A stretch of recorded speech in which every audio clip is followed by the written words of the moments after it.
이렇게 해야 되나요? 하면 됩니다. 하면 된다. 2018년도 브라질 리우 올림픽에서 펜싱에 박상영이라고 하는 선수가 나왔어요. 그렇죠? 잘 알죠? 근데 14대 10으로 지고 있어요. 15점이면 끝나요. 근데 한 점을 내면 상대방은 이기는데 나는 5점을 내야 이긴단 말이에요. 내가 조금만 실수해도 지는 거예요. 잠깐 앉아있는 상황 속에서 어떻게 합니까? 하면 된다. 하면 된다. 목적입니다. 그리고 다시 시작합니다. 어떻게 이겼어요? 15대 14로 이겼습니다. 오늘 희망의 메시지를 전합니다. 대한민국이 한참 성장할 때에 한참 유행한 표어가 바로 이 하면 된다입니다.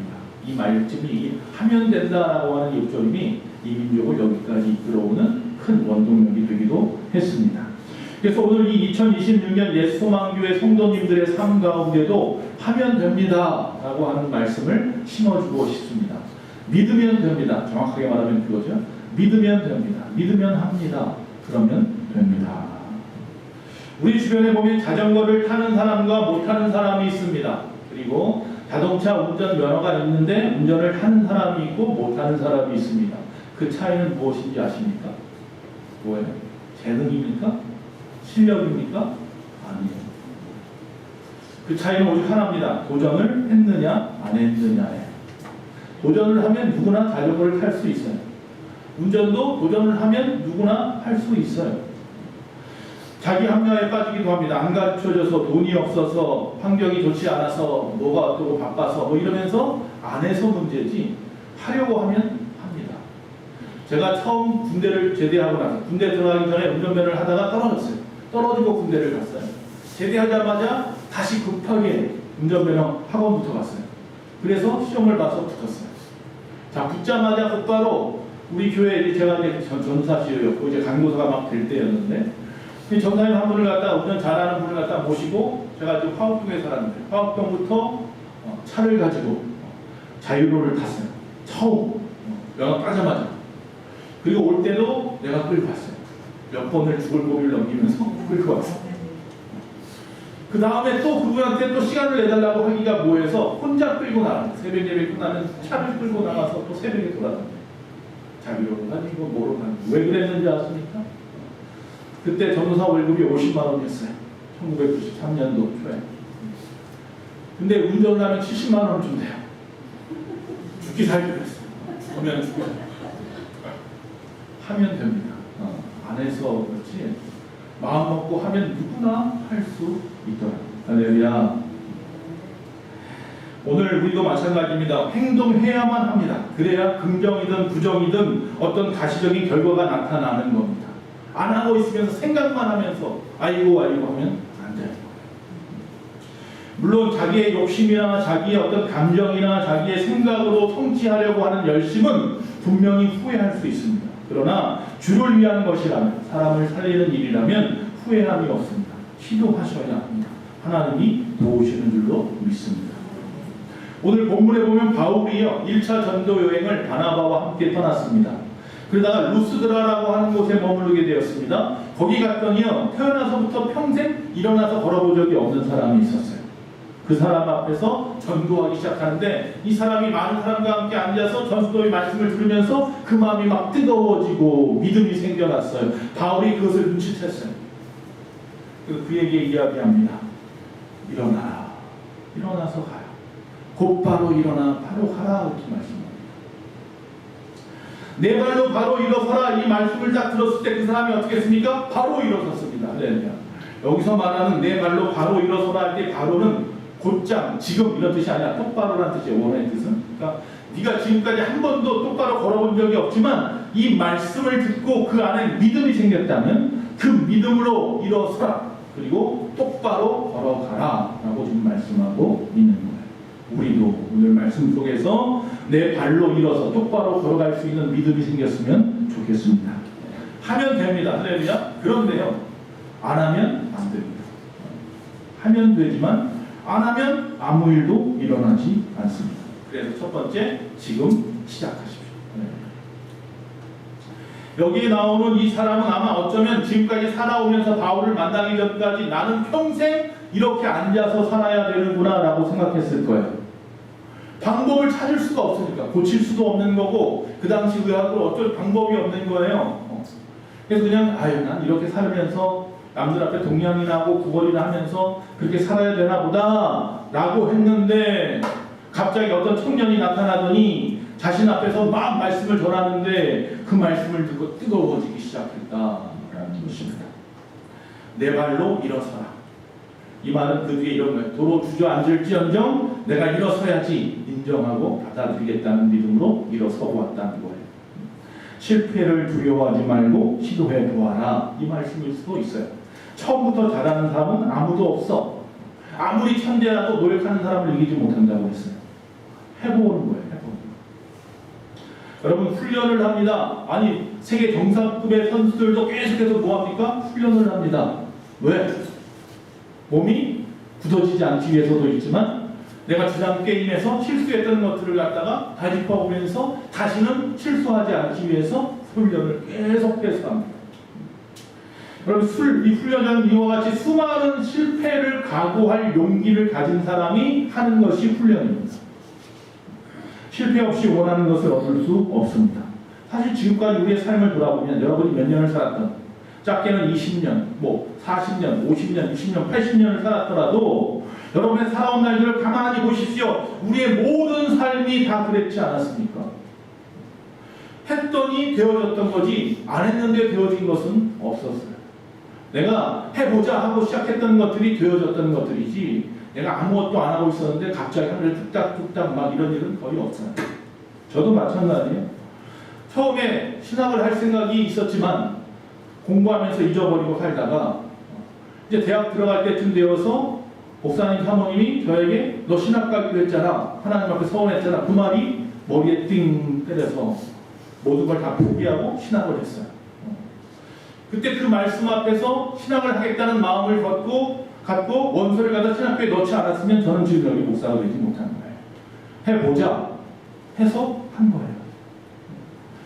하나님 은혜 가운데 그 교회에서 전도사 시절, 강도사 시절, 부목사 시절을 보내고 나서 13년 이상을 보내고 나서 나이 39 되었을 때 하나님께서 이제 가라 하시는 말씀을 사인을 주셔서 개척을 할 생각을 하고 그리고 처음에 동탄으로 온 것도 하나님 안에서 해보자 했으니까 할 수 있었던 거죠. 또 거기서 또 이 오산에 이 교회를 보여주신 것도 하나님이고 이것을 보고 무작정 여기 와서 이 교회 담임 목사님 앞에 무릎 꿇고 이 교회를 내놓으셨는데 저희에게 주십시오. 저희는 돈은 없습니다. 그냥 주십시오. 월세 내겠습니다. 그리고 얻은 거예요. 하면 됩니다. 할렐루야. 해보지 않으니 안 하니까 못하는 거죠. 지금 이곳에서 지금 그리고 17년 동안 목회를 하고 있는 것입니다. 그래서 중요한 건 뭐냐면 해보자, 시작하십시오. 그런데 믿음을 보여야 한다는 것이 중요합니다. 두 번째, 믿음을 보이십시오. 오늘 본문에 보면 이 사람이 이렇게 치유함을 받게 된 세 가지 이유가 있었습니다. 첫째는 하나님의 복음의 말씀을 들었다. 9절에 보니까 바울이 말하는 것을 듣거늘 이렇게 말하잖아요. 바울이 말하는 것을 옆에 앉아서 구걸하며 앉아있다가 듣고 있는 거예요. 자, 그럴 때 그에게 힘이 생겼고 소망이 생겨났다는 겁니다. 그리고 둘째로 구원받을 만한 믿음이 그 안에서 샘솟기 시작했다라는 겁니다. 믿음은 어디서 나온다고 그랬어요, 성경에? 들음에서 난다. 들음에서. 하나님의 말씀을 듣는 자에게 믿음이 생기니까 듣지도 않고 믿음이 생기겠습니까? 말씀을 들었더니 그 안에 믿음이 들어왔습니다. 그 믿음이 구원받을 만한 믿음인 것을 바울이 알았습니다. 저 사람 안에 믿음이 들어갔구나. 그것이 구원받을 만한 믿음이구나 알았습니다. 그에게 주목했습니다. 그리고 말씀을 다 마치고 난 다음에 바울이 그 사람을 불러내서 그 사람에게 갔겠죠. 움직이지 못하니까 가서 그에게 말합니다. 기도해 줍니다. 큰 소리로 이르되 내 발로 바로 일어서라. 내 발로 바로 일어서 라고 했더니 아멘하고 일어섰다. 여러분 그렇습니다. 기적이 일어나는 방법이 오늘 말씀에 다 들어있습니다. 말씀을 들을 때 기적이 일어납니다. 믿음을 보일 때 기적이 일어납니다. 기도할 때 믿음이 또 역사가 일어나는 줄로 믿습니다. 기적이 일어날 수 있는 방법, 말씀과 믿음과 기도가 삼박자가 잘 맞았을 때 성령의 은혜로 기적의 역사를 보게 될 줄로 믿습니다. 여러분에게는 지금 기적이 필요하죠. 여기 기적이 필요하지 않은 분이 없는 것 같아요. 다 하나님의 기적이 필요한 거예요. 그 하나님의 기적을 체험하는 데 있어서 나에게는 이 세 가지 중에 무엇이 부족한가 한번 생각해 보시면 됩니다. 말씀이 부족한가? 기도가 부족한가? 믿음이 없나? 한번 체크해 보십시오. 오늘은 목장 모임이 없으니까 각자 그렇게 한번 생각해 보십시오. 세 번째. 자, 이제 믿음을 보였다면 이 바울의 말에 의지했던 이 사람처럼 말씀에 의지해서 힘을 내서 일어나야 한다라는 겁니다. 여러분, 힘을 내야 합니다. 힘을 내야 합니다. 한 번도 다리에다가 힘을 줘본 적이 없는 이 사람이 그 말 한마디 듣고 그 안에 믿음이 생겨서 할 수 있다라는 믿음이 생겨서 다리에다 뭐를 줬어요? 힘을 줬어요. 힘을. 그랬더니 힘이 어떻게 해요? 들어가더라는 거예요. 지금까지 안 들어간 줄 알고 아침에 포기했었는데 그 순간 다리에 힘을 줬더니 다리의 근육이 힘이 불끈불끈 나기 시작하고 피가 흐르기 시작하고 감각이 돌아오기 시작해서 일어서더라. 할렐루야. 일어나야 합니다. 일어난다는 말씀은 성경에 수없이 나옵니다. 일어나라, 일어난다, 일어납니다. 뭐 여러 가지 내용의 말씀이 나옵니다. 그 중에 하나는 뭐냐면 사무엘상 1장 9절에 보면 이런 말씀이 있습니다. 그들이 실로에서 먹고 마신 후에 한나가 일어나니 그때에 제사장 엘리는 여호와의 집 전 문설주 옆 의자에 앉아 있었더라. 자, 실로는 그 당시에 법궤가 있었던 곳입니다. 아직 솔로몬이 성전을 짓지도 않았고 아직 다윗도 태어나기 전이니까. 자, 사사시대 마지막 부분이잖아요. 자, 실로라는 곳에 제사장이 법궤를 지키고 있습니다. 그 앞에 앉아 있습니다. 그러면 절기때가 되면 사람들이 각자의 지방에서 그곳에 와서 제사를 지냅니다. 한나의 집안도 같이 돌아와서 그 남편과 또 자기 말고 또 두 번째 여인이 또 분인나라고 하는 사람이 와서 거기서 제사를 지냅니다. 그런데 분인나에게는 아이가 있어요. 근데 자기에게는 아이가 없어요. 끊임없이 핍박이란 핍박은 다 받고 있는 거죠. 구박을 받고 있는 거죠. 남편은 사랑해 주지도 않는 거죠. 그래서 그 마음에 어떤 생각이 들었냐면, 야, 얘가 절기를 지키려고 저 법궤가 있는 하나님의 집 앞에 왔으니 어떻게 하겠다? 일어나겠다. 그래서 거기서 먹고서 힘을 얻어서 마음에 다짐하는 거, 일어나보자. 일어났어요. 그리고 어떻게 해요? 성전으로 가서 기도하기 시작했다. 할렐루야. 그에게 위대한 선지자 사무엘이 태어났다. 할렐루야. 일어나야 합니다. 머뭇머뭇거리면 안 됩니다. 이대로는 안 된다. 일어나야지 하는 마음이 필요한 거예요. 힘을 좀 내어야 합니다. 베데스다 목가에 38년 된 병자가 있습니다. 누군가가 새벽에 처음으로 그 물이 움직일 때 집어넣고 주기만 하면 낫는다고 하는데 주변에 자기가 도와줄 사람이 없어서 38년 동안 그 물만 바라보고 살아요. 정처 없이. 그때 주님을 만납니다. 주님이 말합니다. 일어나 걸어가라. 내 자리를 들고 툭툭 털고 일어나서 걸어와. 38년 동안 못 걸었던 사람인데 그 말 한마디에 마치 홀린 것처럼 일어나서 걷기 시작하고 성전으로 뛰어 들어가더라. 일어나야 합니다. 이사야 60장 1절입니다. 일어나라 빛을 발하라. 이는 내 빛이 이르렀고 여호와의 영광이 내 위에 임하였습니다. 일어나서 뭐 하라고요? 빛을 발하라. 여러분에게 있는 지금 상황 속에서 얼마든지 세상 가운데 뭘 할 수 있다? 빛을 발할 수 있습니다. 20대는 20대의 빛을 발할 수 있습니다. 50대는 50대의 빛을 발할 수 있고 80대는 80대의 빛을 세상 가운데 얼마든지 발할 수 있습니다. 우리 권사님들 이 앞에 놀이터에 가서 운동들 하시죠. 그러면서 옆에 있는 분들하고 많은 대화를 하는 걸 제가 여러 번 봅니다. 그들에게 무슨 얘기합니까? 세상 살아가는 이야기만 하십니까? 주의 복음을 전하십시오. 빛을 발하는 방법입니다. 여러분 학생들 대학교 가고 뭐 고등학교 가고 학교를 가죠. 학교 가서 뭐합니까? 맨날 세상 이야기만 합니까? 그들 앞에 본이 되십시오. 예수 믿는 자의 모습을 보여주시고 복음을 전하십시오. 빛을 발할 수 있습니다. 일어나야 합니다. 내가 있는 그곳에서 일어나야 합니다. 예수님의 비유의 말씀입니다. 말이 있는데 그 등경이 있어요. 불을 들고 있는데 이 불을 말 밑에다 두는 어리석은 자는 하나도 없어요. 말 밑에 두는 그 빛의 역할이 말 밑에서만 왔다 갔다 하죠. 그러니까 그것을 말 위에 들고 있으면 세상을 비추는 거예요. 할렐루야. 일어나야 한다.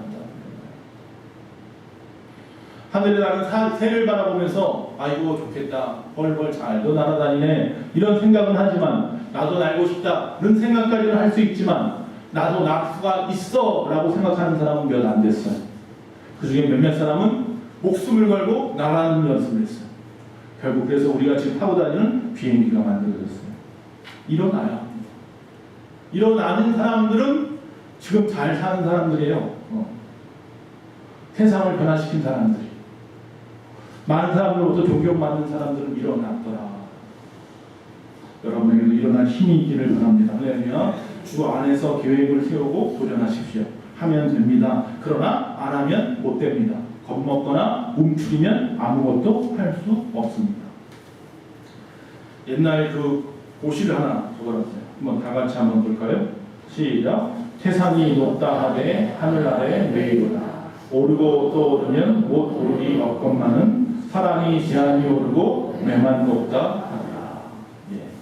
고려시대 명종대가 양사원이라는 사람의 시입니다.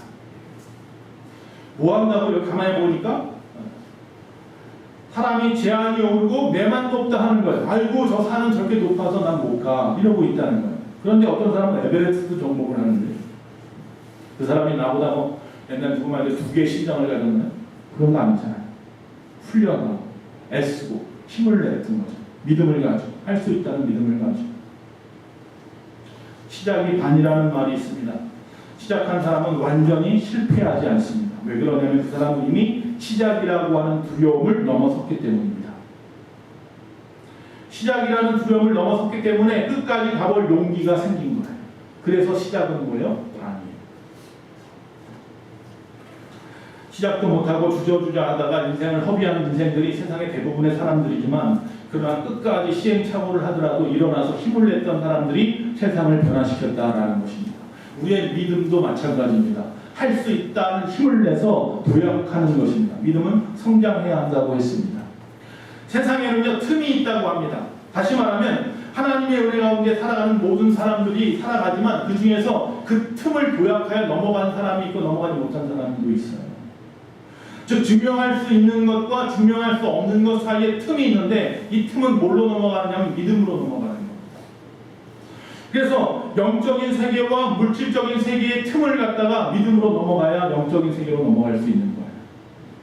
지식과 신비도 마찬가지. 우리가 지식에만 매여 있지만 이 신비한 것들과의 틈이 있는데 이것은 믿음으로만 도약할 수 있는 거예요. 또 시간이라는 것도 영원이라는 것이 있는데 시간에 묶여 살아가는 것에서 영원한 삶으로 가는 것도 믿음으로 그 틈을 도약해야만 갈 수 있는 거예요. 시작이라는 것은 바로 그거예요. 오직 믿음으로 힘을 내보는 거예요. 그때에 그 틈을 넘어갈 수 있어요. 믿음으로 하면 됩니다. 그러나 안 하면 아무것도 못 됩니다. 무조건 무엇이든지 시작하라는 이야기는 절대로 아닙니다. 세상 사람들 시작을 합니다. 사업도 잘하고 투자도 잘하고 세상 사람도 잘합니다. 그러나 우리 믿음의 사람은 하나님의 뜻 안에서 시작하라는 겁니다. 다시 말하면 기도해보고 하십시오. 제발. 그리고 하나님의 말씀 앞에 옳은지 마른지 근본적으로 좀 구별할 수 있는 말씀들을 찾아보면서 말씀이 뭐라고 말씀하시는지 좀 바라보면서 그 말씀대로 할 수 있으면 좀 그때 가서 시작해도 됩니다. 늦지 않습니다. 신앙의 양심에 부딪히는 일은 하지도 마십시오. 그렇다면 오늘날 여러분 무엇을 위해서 일어나야 합니까? 어떤 분은 무너진 기도의 자리에서 좀 일어나야 합니다. 전에 그렇게 열심히 새벽 예배도 나오시더니 세상을 쫓아가고 신앙의 습관이 조금씩 떠나가서 기도의 자리도 떠나가는 가정의 회복을 위해서 일어나야 됩니다. 가족 간의 관계가 힘들어지고 상처가 생기고 그럼 빨리 일어나셔야 합니다. 또 전도의 자리에서 일어나야 합니다. 전도의 자리로 일어나야 합니다. 죄송한 이야기지만 올 들어서 한 명도 전도되지 못했습니다. 우리가 한 사람이라도 품고 기도하고 복음을 전하겠다는 그런 결심으로 일어나야만 합니다. 그리고 나의 무너진 삶을 다시 세우기 위해서 일어나야 합니다. 실패했을 수도, 사업이 어려울 수도, 건강이 무너질 수도 있습니다. 그러나 하나님은 한 번 실패한 사람은 다시 안 쓰는 분이 아닙니다. 한 번 실패했더라도 다시 일어나는 사람을 하나님이 쓰시는 줄로 믿습니다. 잠언서 24장 16절에 말씀합니다. 의인은 7번 넘어질지라도 다시 일어나려니와. 할렐루야. 의인은 뭐예요? 하나님을 믿는 자, 하나님의 백성들은 넘어져도 다시 일어나는 거예요. 7번은 뭐예요? 끊임없이 넘어집니다. 끊임없이 넘어져도 다시 일어날 용기, 힘을 좀 가지십시다. 넘어지지 않는 것이 중요한 것이 아니라 다시 일어날 힘이 있느냐가 중요한 겁니다. 다시 일어날 힘이 있으면 10번 넘어져도 상관없습니다. 교회 부흥을 원한다면 누군가가 부흥을 위해서 애쓰고 수고하겠지가 아니라 내가 하겠습니다. 내가 기도하겠습니다. 내가 전도하겠습니다. 내가 섬기겠습니다. 내가 한 영혼을 품겠습니다. 내가 그 결심을 해야 하는 것입니다. 부흥은 거창한 프로그램으로 부흥하는 것이 절대로 아닙니다. 부흥은 한 사람이 말씀을 붙잡을 때 부흥이 일어납니다. 한 사람이 기도를 시작할 때 부흥이 일어납니다. 한 사람이 나가서 눈물로 전도할 때 부흥이 일어나는 겁니다. 오늘 하나님께서 우리에게 말씀하십니다. 너의 발로 일어서라. 그것도 바로 일어서라. 지금까지 미뤄왔던 일이 무엇입니까? 포기하고 있었던 기도 제목은 혹시 무엇입니까? 오늘 이 시간 이 말씀을 듣는 자들은 그 마음에 그래 한번 해보자, 다시 시작해보자 하는 마음을 갖기를 원합니다. 혹시 주께서 그런 마음을 주셨다면 버리지 마십시오. 그것이 여러분의 사명입니다. 다시 시작하십시오. 매일 10분만이라도 말씀을 읽고 10분만이라도 기도하고 10분만이라도 전도하고 정말 한 번 드렸던 예배, 2번 예배 나와서 예배 드리고 우리가 작은 순종이 하나님의 나라의 큰 역사를 이룬다는 사실을 믿으시고 조금은 순종해 보면 좋겠습니다. 믿음은 생각으로 끝나버리면 안 됩니다. 그건 취지조각입니다. 행동으로 나타나야 합니다. 주님을 의지하려고 한 걸음을 내딛어야 되는 것입니다. 그럼 그 다음 발은 쫓아오게 되어 있습니다. 믿음으로 시작하십시오. 믿음으로 일어나십시오. 믿음으로 순종하십시오. 그럼 하나님께서 역사하십니다. 하면 뭐라고요? 됩니다. 그러나 안 하면 아무것도 되는 것이 없습니다. 믿음으로 하면 하나님께서 도우실 줄로 믿습니다. 그런 마음 가지고 2026년 하반기 우리의 소망교회 모든 성도들이 열심히 하는 우리가 되기를 간절히 축원합니다.